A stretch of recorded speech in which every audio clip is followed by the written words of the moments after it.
والسلام على أشرف الأنبياء والمرسلين کاتب نبیین شفیع مسلمین رحمۃ للعالمین مولانا مولا الثقلین امام قبلتین جد الحسن والحسین وابی القاسم محمد اللهم صل على محمد وآل محمد وعلى آلہ الطیبین الطاہرین المعصومین المظلومین المنتخبین لهم الميامين ولعنة الله على أعدائهم ومنكر فضائلهم وغاصب حقوقهم أجمعين بسم الله الرحمن الرحيم إنا أعطيناك الكوثر فصل لربك وانحر إن شانئك هو الأبتر بسم الله الرحمن الرحيم كل نفس ذائقة الموت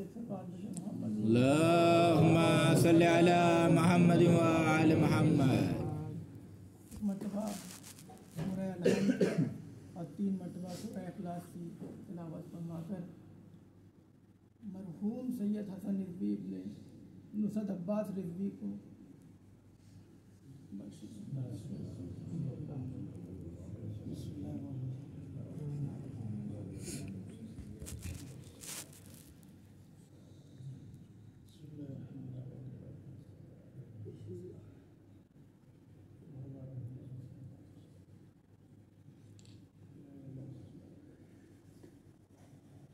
ایک بابا دے دیں اللهم صل على محمد مجلس ایصال ثواب کی غرض سے اور ایام فاطمہ کے سلسلے سے منعقد ہے ماشاءاللہ پوری کائنات میں جہاں جہاں بھی سیدہ کے چاہنے والے اہل بیت سے محبت کرنے والے ہیں منعقد ہو رہی ہے پروردگار عالم بحق زہرا سبھی خدمت گزاروں کی اس حاضری کو قبول فرمائے جس عزادار کی ایصال ثواب کے غرض سے مجلس ہے اس پر باپ کو بھی فخر تھا ماں کو بھی فخر تھا بہنوں کو بھی ناز تھا بھائی کا بھی ہمسایہ اور بازو تھا بہت ہی صابر عزادار بہت ہی اچھا مداخہ پروردگار عالم جھاگ چاہتا معصومین کے صدقے میں اس کے درجات بلند فرمائے آمین آمین اگر صدر 5 سے 7 منٹ اپنے وقت سے زیادہ عزیزان گرامی جو ہم زندگی گزارتے ہیں موت برحق ہے ہر شخص کو موت آنی ہے پروردگار عالم اس موت کا لفظ ایک ایسا لفظ ہے کہ جس کو سنتے ہی لوگوں میں خوف طاری ہو جاتا ہے لیکن پروردگار عالم نے اپنے ایک آیت کے ذریعے یہ لوگوں کو بتایا کہ دیکھو ہر شخص کو موت کا مزہ چکھنا ہے یعنی کہ جو ہم زندگی گزارتے ہیں اس میں اچھائیاں بھی ہیں اور برائیاں بھی ہیں ہماری زندگی میں کیا ہے میرے دل میں کیا ہے آپ کو خبر نہیں آپ کے دل میں کیا ہے مجھے خبر نہیں جو ہم اچھائی زندگی میں کرتے ہیں یا برائی کرتے ہیں وہ ہمارے ساتھ قبر میں ضرور جانے والے ہیں ایک چھوٹا سا واقعہ اس کے بعد سیدہ کے فضائلات کے سامنے بیان کروں گا ایک بہت ہی بڑے عالم وہ لکھتے ہیں کہ ایک مرتبہ میں اپنے دوست سے ملنے کے لیے گیا جو کہ ایک قبرستان کے برابر میں ہی رہتا تھا وہ بھی عالم تھا لیکن وہ ان سے تھوڑا نیچا عالم تھا وہ کہتے جب میں اس سے ملنے کے لیے گیا تو میں نے کیا دیکھا کہ مجھ سر کو جھکائے ہوئے بیٹھا ہے میں نے پوچھا بھائی کیا ہوا کیا بات ہو گئی تو وہ کہتا ہے کہ آج میرے ساتھ ایک عجیب واقعہ پیش آیا انہوں نے کہا کیا ہوا کہا میرا دستور ہے کہ میں ہر نماز فجر کے بعد میں اپنے برابر والی قبرستان میں جاتا ہوں اور جانے کے بعد قرآن کی تلاوت کرتا ہوں دعائیں پڑھتا ہوں اور ایصال ثواب کرتا ہوں ایصال ثواب جانے کے ایک ایسی چیز ہے کہ جو کرے اس کو ثواب اور جس پر کیا جائے اس کو ثواب یعنی زندہ رہنے والے کو بھی ثواب ملتا ہے اور مرنے والے کو بھی ثواب ملتا ہے وہ کہتا ہے کہ آج جب میں قرآن پڑھنے میں مشغول تھا تو مجھے ایسی خوشبو محسوس ہوئی کہ جس خوشبو کو میں نے زندگی میں کبھی نہ سونگی تھی